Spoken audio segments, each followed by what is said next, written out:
Hi friends, இன்றைக்கி அவியல் நான் அன்றைக்கி சொல்லியிருந்தேன். பச்சை மிளகாய் இல்லாமல் பச்சை மிளகா வாசனைக்கு போடலாம், ஆனால் வற்றல் மிளகாய் போட்டு பொடி போட்டு நம்ம யூஸ் பண்ணுற அவியல்.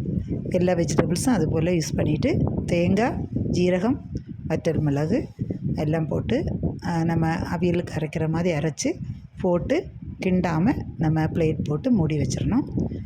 ஒரு 10 மினிட்ஸ் ஆகிட்டு பார்த்தா நல்ல அழகாக இதே போல் நல்லா செட்டாக்கி மூடி வைக்கணும். அதுக்கப்புறம் டைம் வந்தவுடனே பார்த்தா அது கரெக்டாக வெந்திருக்கும்.